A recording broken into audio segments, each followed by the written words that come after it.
What's up mga repa? This is Kuya Nikki again, nagbabalik, and today nagluto tayo ng homemade chicken tocino recipe. Nagarantisado ko sa inyong walang salitre at very healthy na kainin. So sa video na to, ibabahagi ko sa inyo ang aking step-by-step procedure and recipe kung paano ko niluto ito. So paano mga repa?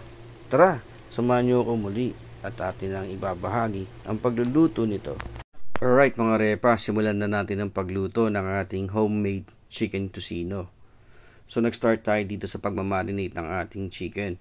So nilagyan ko siya ng 1 to 2 teaspoon na ground black pepper, tas a teaspoon of rock salt.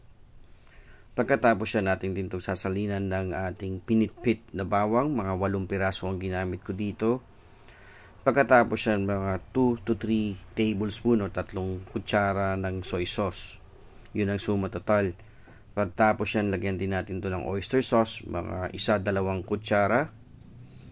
Tapos meron din tayo ditong 1/2 cup na white sugar. Tapos lalagyan ko rin to ng 1/4 cup na brown sugar. So ito ang aking pangtimplada dito. Pag nabiting kayo dyan sa tamis, dagdagan nyo na lang. Tapos meron tayo ditong pineapple juice. Yung Del Monte yung binili ko dito, ating itong pambababad kasi ito ay nagpapasarap at nagpapatenderize ng ating chicken. So hahaluin natin to hanggang sa matunaw yung ating sugar. Pagkatapos yan, mag-a-add tayo dito ng food coloring. Sa food coloring, konting-konti lang ihalo nyo rito. Sa palengke yung binili ko, pinagtanong ko siya, sabi yung dark red at saka yung dilaw na tinatawag, tig less than a teaspoon lang ang hinlagay ko dito kasi makapal ang coloring na to, kaya konting-konti lang ang ihalo nyo. So ibababad natin to for overnight or minimum of 3 hours para talagang kumapit yung ating mga ingredients na pang marinate dito. Ayan, so atin na itong haluin further. So again, yung bawang ko pala dito, hindi ko siya dinurog matindi para in that way after nating lutuin, tatanggalin lang natin yung bawang para hindi siya masama sa pagprito. So, ang gusto lang naman natin dito, makuha yung aroma ng ating bawang. So, move na tayo sa next step, mga repa. Okay, mga repa. So, after natin i-marinate yung ating chicken for overnight, ready to cook na to. So, ito na yung the next day natin. So, meron akong kawali dito. Pag mainit na siya, without mantika, sinaling ko dito yung ating marinated chicken. Now, kapag nasalin na natin lahat dito, ang next na gagawin natin ay isalin din natin dito yung ating marinated sauce. Now, sinet aside ko dito yung ating bawang kasi mas gusto ko lang dito yung ma-extract lang naman yung kanyang garlic aroma. So, ating itong pakukuluan sa mabilisang sa high heat muna. Kapag kakumulo ay ating itong hihinaan.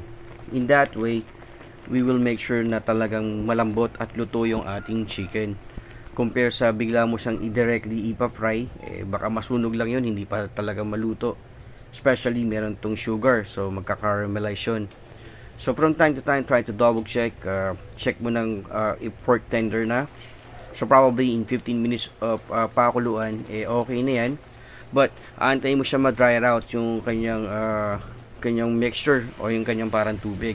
Now, pag medyo na-dry out na siya, ang next na gagawin natin, mag-add tayo ng konting oil. Then, prituin lang natin. Haluin nyo lang ng haluin para di siya masunog.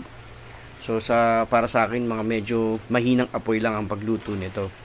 Mas masarap kasi ito pagka medyo parang naglalabas siya ng medyo natutusta at na lumalabas yung nag-caramelize na yung sugar. Pagkasarap. Now, itong recipe na to, masasabi ko sa inyo mga repa, kahit inabot to ng kinabukasan or after 2 days, mas lalo siyang sumasarap compare sa mga instant tocino. So I think it will be best gawin ito para sa ating mga anak, para pambaon nila. So ito, tapos na tayo magluto dito. Na meron kayong bagong recipe na maluluto for your family. So this is Kuya Nikki. I just wanna say thanks everyone. Sana mag-subscribe kayo, like and share and comment. Thank you!